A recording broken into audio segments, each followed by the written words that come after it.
Hi everyone, it's Don and I hope you're having a fantastic day. Well, unfortunately, another cruise line has gone bankrupt since the start of the pandemic. That makes 12 in total. We also have Celebrity Cruises quietly raising gratuities once again for the second time in less than a year. And then we also have those reports that have come out now about the lady who fell off the cruise ship and was rescued on the Royal Caribbean ship. Fell from the 10th deck and was rescued. Luckily she's okay. But the reason she fell over? You just have to shake your head.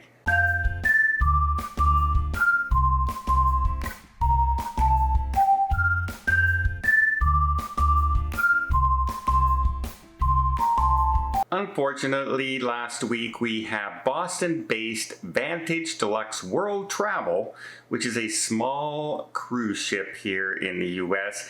It had roughly about 75-80 employees, and it dealt mostly with senior travelers. Now, in 2019, their revenue was $135 million. Not bad for a small cruise company. And then the pandemic hit in 2020, where they hit $10 million. That's right, a huge drop. Now they still had to continue paying employees, they still had to continue paying the ship bills, etc., and the supplies, and they lost about $29–30 million in 2020. And while slowly the rates of passengers have come back, it has nowhere near come back to pre-pandemic levels, so much so that they just cannot recoup the money and had to file for bankruptcy this week, laying off 70 of its shoreside employees. And again, like I mentioned, this is the 12th cruise line since the pandemic, and most of them are these type of cruise lines, the small independent cruise lines that deal in a particular niche of the world or a niche of the market and age group with specialty cruises, etc. When the pandemic hit and governments just said, cruise ships bad, we're not helping, they can't keep afloat when you're a small. The big cruise ships have billion-dollar ships that they can use as collateral. The smaller cruise ships don't, and unfortunately some of them have gone under, and I feel really sorry for this small cruise line. It's sad when people lose their jobs, and really, once again, through no fault of their own. This was the pandemic, the loss of passengers, the loss of income, and that was basically it. Again, a sad story. And coming up in just a few days, in the middle of July, Celebrity Cruise Lines has, they're raising gratuities once again. Now, they just raised gratuities in October, which means it is less than a year, quite a bit less than a year, since they raised them last time. Now, this time they are raising them up for everything under retreat level, about 3%. Which is not overly expensive. Normally it's going from $17.50 to say $18, that kind of 50 cents a day per person. However, if you're in a retreat guest, that's going up almost 10%, 9.5% for anybody staying in a retreat on their ships. And if you know, they have been really focused on retreat on their new ships. The Celebrity Beyond had more suites in it and retreat cabins than any of their ships previously, and the Ascent is the exact same. More suites, more in that area.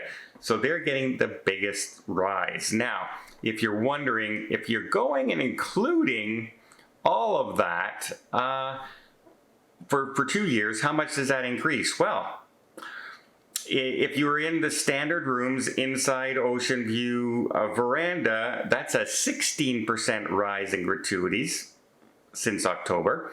If you're in a concierge or aqua class, that's a 15% increase.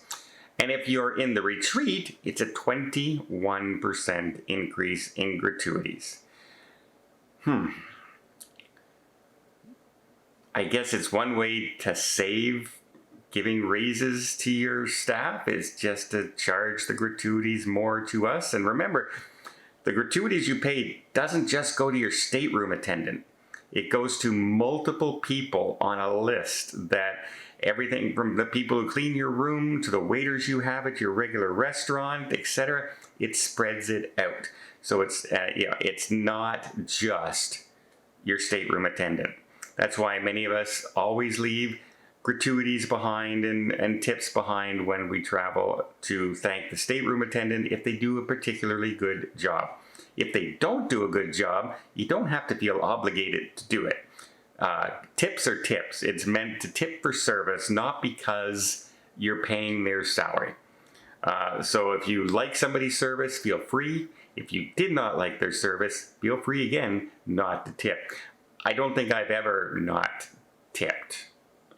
And I think maybe once I did, because I literally had $0 left on me when I left the cruise. No cash, no nothing, just credit cards. And how can you leave a tip with credit cards? I'm not leaving my credit card with my PIN number. I'm just not doing that. Next, we want to talk about that lady who went overboard 2 weeks ago on the cruise ship, fell overboard, was rescued.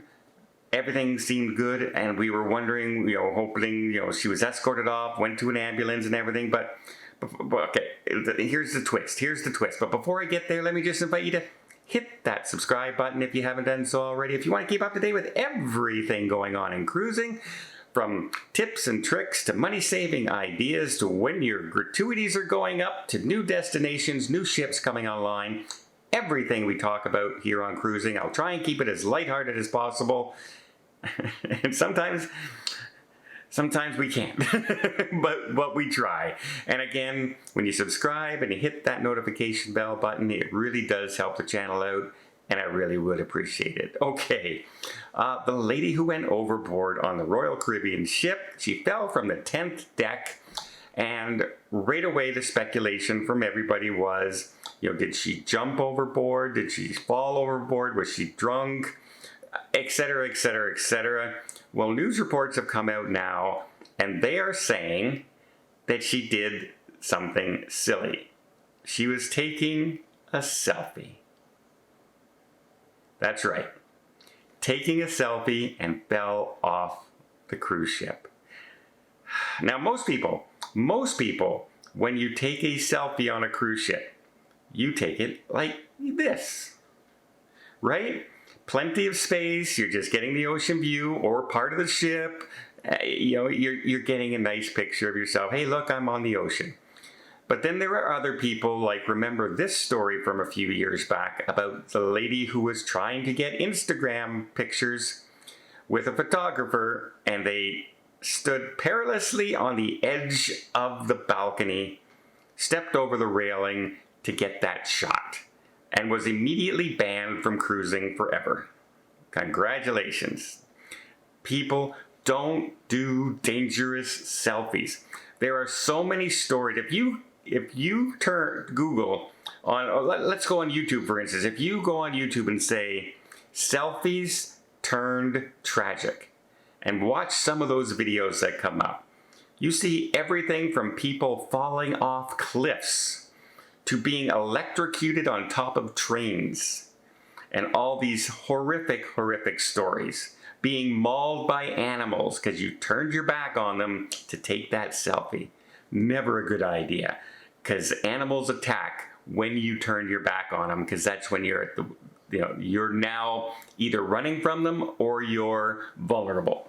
And so never ever turn your back on a wild animal that's dangerous out there. A deer you can do it. They're usually going to leave you alone. A bear, a mountain lion, something like that, never ever turn your back. But apparently that's what this lady was doing, taking a selfie.